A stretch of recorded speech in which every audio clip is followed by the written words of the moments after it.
Dalam pokok permohonan, 1. Mengabulkan permohonan untuk sebagian.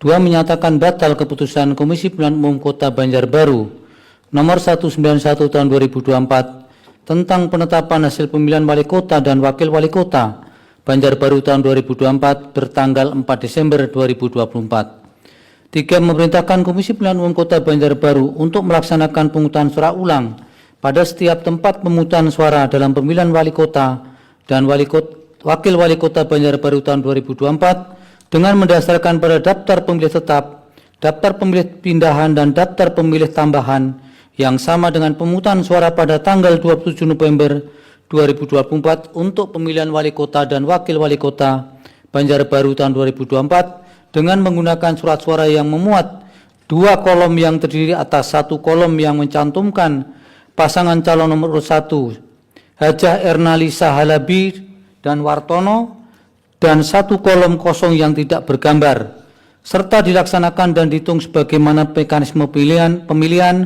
dengan 1 pasangan calon sesuai dengan peraturan perundang-undangan yang dilaksanakan dalam waktu 60 hari sejak putusan itu diucapkan dan menetapkan sekaligus sebagai pengumuman perolehan suara hasil pemungutan suara ulang tersebut tanpa perlu melaporkan kepada mahkamah.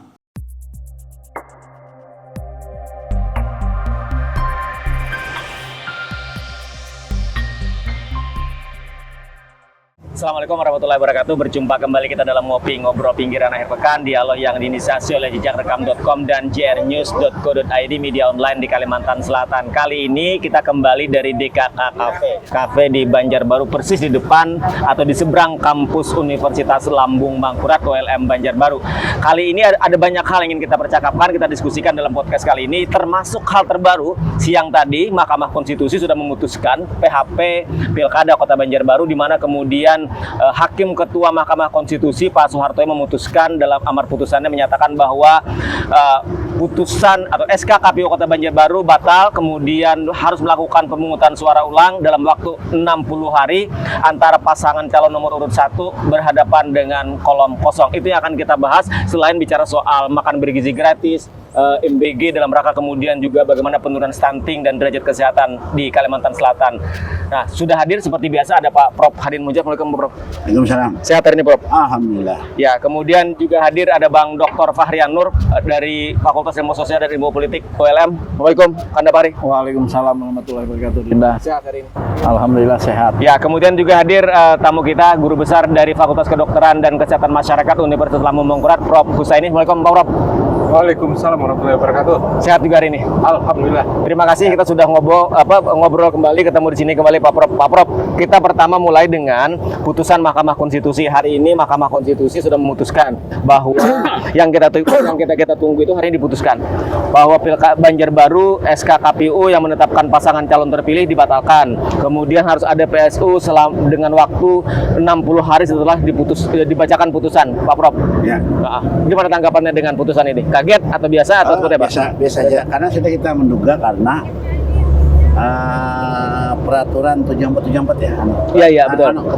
Keputusan KPU yang menyatakan bahwa siapa yang mencoblos pada di surat suara yang bergambar pasangan paslon yang sudah didiskualifikasi tidak sah. Nah ini padahal kemarin saya katakan dia datang dengan sah, mengambil surat suara sah, nah kemudian masuk ke TPS yang sah dan mencoblos dengan cara yang sah, tiba-tiba hasilnya tidak sah. Nah itu kan lain halnya memang ada kesalahan mencoblos, misalnya mencoblos dengan suara sah, karena disediakan. Nah, disediakan kan, jadi kesalahan pertama KPU itu tidak mengganti surat suara. Ya, walaupun alasannya karena persoalan biaya dan waktu. Jadi kalau kita melihat putusan hari ini itu dikesampingkan soal biaya dan waktu. Dan dia hakim MK bersikukuh bahwa harus menjalankan pasal 54C Undang-Undang 10 2016 itu, bahwa apabila satu pasangan hanya satu pasangan, maka akan ada karena pemilihan kan maka akan ada yang memilih kotak kosong.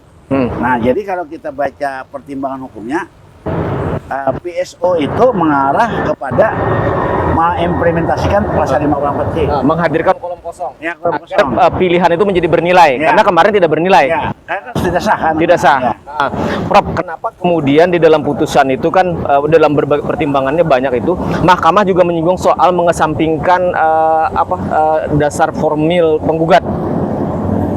Bahwa kan tidak mengesampingkan itu, tapi bicara tentang substansi demokrasi yang terancam. Karena kan tahapan formil sudah lewat. Nah, kemarin kan sebelum dismisah kan, putusan dismisah. Soal legal standing. Iya, itu termasuk legal standing. Hal-hal yang menyangkut formil sudah selesai pada saat putusan dismisah. Termasuk legal standing. Jadi bukan hanya legal standing, semuanya.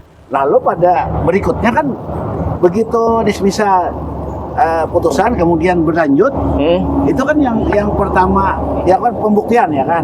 Nah, artinya sudah mengarah kepada substansi. Dan pembuktian kan begitu pembuktian. Jadi putusan hari itu putusan substansial. Materi perkaranya. Tapi sekali lagi Pak Prof tidak kaget dengan putusan hari ini yang dibacakan hakim. Sekarang saya ke Kanda Fahri. Kanda Fahri ada tanggapannya? Karena kan kita beberapa kali diskusi mempercakapkan soal bagaimana kemudian kita menunggu putusan mahkamah terkait dengan PHP Banjarbaru. Iya, terkait dengan PHP Banjarbaru ini kita lihat dulu ya perjuangan teman-teman di sana dalam rangka mengawal hasil pemilu gitu kan. Nah itu kan luar biasa ya. Nah apalagi idealnya permasalahan-permasalahan seperti ini kan tidak harus muncul jika teman-teman penyelenggara pemilu itu bisa mengantisipasi secara benar dan secara substansial. Jadi ini kesalahan penyelenggara. Ya. Nah, misalnya contoh, ada proses sosialisasi di awal, kemudian terkait dengan gambar ini kan kalau tidak berubah berarti orang tetap mengasumsikan bahwa kontestasi ini masih menghadirkan Surat suara. Iya, surat suara yang bergambar calon itu kan diasumsikan orang masih hadir gitu kan. Nah, lalu orang kembali kepada memilih gitu. Nah, tadi Ayahanda Prof Hadin mengatakan orang datang itu sudah niat untuk berpartisipasi itu sudah luar biasa. Artinya dia punya pengharapan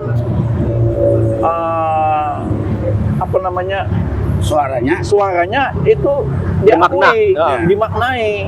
Nah, bermakna gitu. Tapi kemudian tiba-tiba hasilnya tidak dianggap tidak bermakna, itu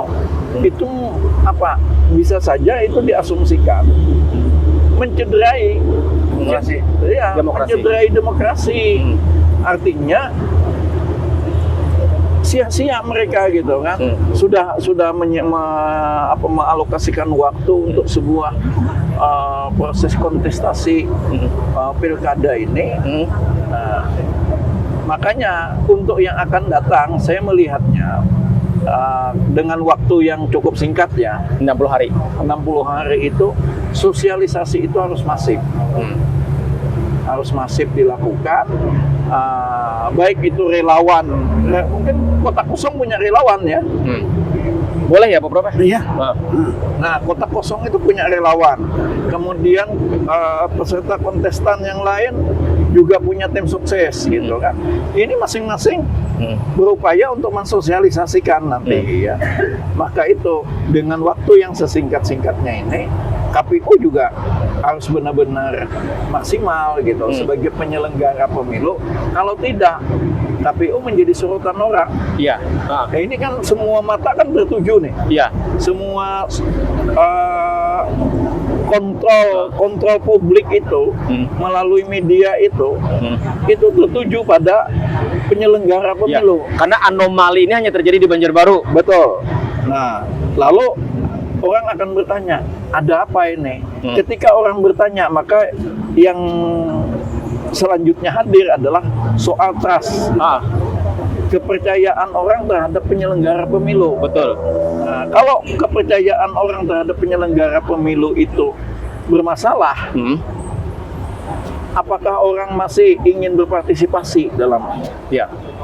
politik? Tetapi dalam dinamika politik yang misalnya masyarakat ingin melakukan sebuah perubahan, ya mungkin mereka tetap melakukan perjuangan. Ah.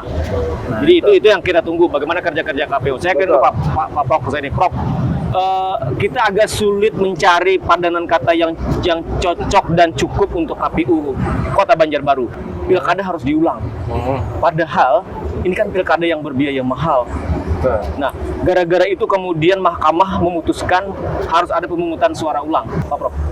Iya, baik, terima kasih. Saya menyikapi hal demikian ya. Iya. Mungkin agak berbeda. Nah, KPU Banjarbaru itu dalam menyikapi sampai memutuskan tentu ada konsultasi mereka. Konsultasi ke Bawaslu Pusat, KPU Provinsi, KPU RI. Kan begitu yang dilakukan. Nah, persoalan ada celah hukum dalam hal ini dan hari ini tadi sudah diputuskan. Nah, ini saya tidak bisa menganalisa yang menjadi kesalahan itu yang mana. Nah, ini pendapat pribadi. Nah, oleh karena itu, menurut hemat kami yang ada di Banjarbaru, barangkali saja yang untuk ke depan 60 hari ini. Artinya apa yang disampaikan tadi, KPU memang berjibaku mensosialisasikan kembali sesuai dengan amar putusan yang disampaikan pada hari ini. Jadi 60 hari ini harus kerja keras KPU nih. Bagaimana Kerja keras kemudian KPU, Panwas, Bawaslu, ya kan? KPPS. Ya, PS mungkin merekrut kembali atau bagaimana, itu teknis mereka. Yang ditunggu masyarakat kita ini adalah sosialisasi kembali PSU ini kan, satu pasang dengan kolom kosong gambarnya. Nah, ini yang betul harus sampai ke masyarakat. Jangan sampai partisipasi publik masyarakat di Banjarbaru malah tambah turun begitu. Ya, betul. Iya, tambah turun. Nah, ini juga kurang sehat dalam hal demokrasi kita kan.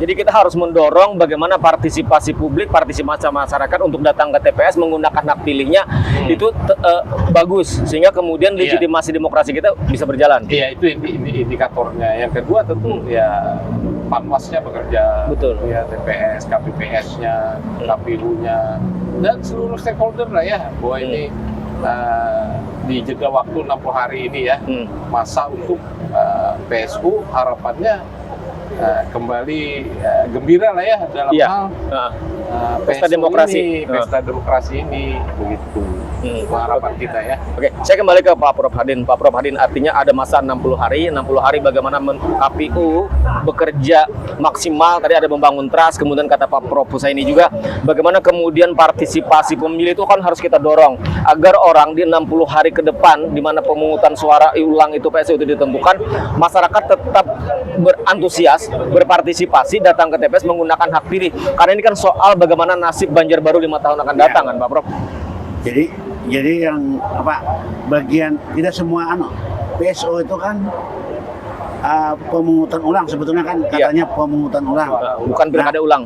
Bukan pilkada, tapi ada tahapan-tahapan yang juga diulang. Misalnya tahapan kampanye kan, itu diulang. Nah, kemudian yang lebih penting lagi, kemungkinan ada masyarakat yang tidak mengerti PSO itu apa. Nah, kemudian melakukan apa. Nah, jadi ini ada kerja keras KPU kan, kerja keras KPU untuk mensosialisasikan secara detail ke seluruh pemilih, Nah, sehingga pada saatnya para pemilih itu sadar dan mengerti tujuan PSO. Yang jahe mana yang jahe? Nah, Pedangnya masih masih. nggak apa-apa ya. Jangan sampai terulang lagi. Kenapa? Jadi MK itu memutuskan bahwa melakukan PSO. Jadi jangan sampai terulang. Nah, itu kan ada di Undang-Undang 10 itu ada hal-hal apabila selain yang soal ini kan, Ya. ada hal-hal yang bisa menyebabkan pada saat perhitungan akan menjadi PSO lagi. Nah, dan itu Jangan sampai terulang lagi. Jadi jangan sampai PSU berjilid-jilid. Ya. Itu yang tidak boleh. Karena ini kan stagnan pembangunan, jadi memperlambat jalannya pembangunan. Betul. Jadi kita disibukkan sesuatu yang sebetulnya tidak perlu, masukan tidak perlu kan, jadi seperti Ya, ini. harusnya sudah selesai. Selesai dan harusnya kepala wali kota dan Iya. wakil kita sudah Dilantik, udah bekerja. Seperti daerah-daerah lain. dan lain. Padahal ini masa-masa sulit kan bangsa kita nih. Jangan sampai bangsa kita masa sulit disulitkan lagi persoalan kita sendiri kan. Nah itu, jadi harus kerja keras. Oke, jadi ini catatan pentingnya bagaimana kemudian KPU penyelenggara pemilu, ada Bawaslu di situ dengan segala perangkat ad hoc-nya sampai dengan kecamatan, sampai dengan desa, kelurahan ya Pak Prof ya, bisa bekerja kemudian menyusun dan memastikan PSU dalam rangka 60 hari ke depan betul-betul siap. Itu yang akan kita tunggu.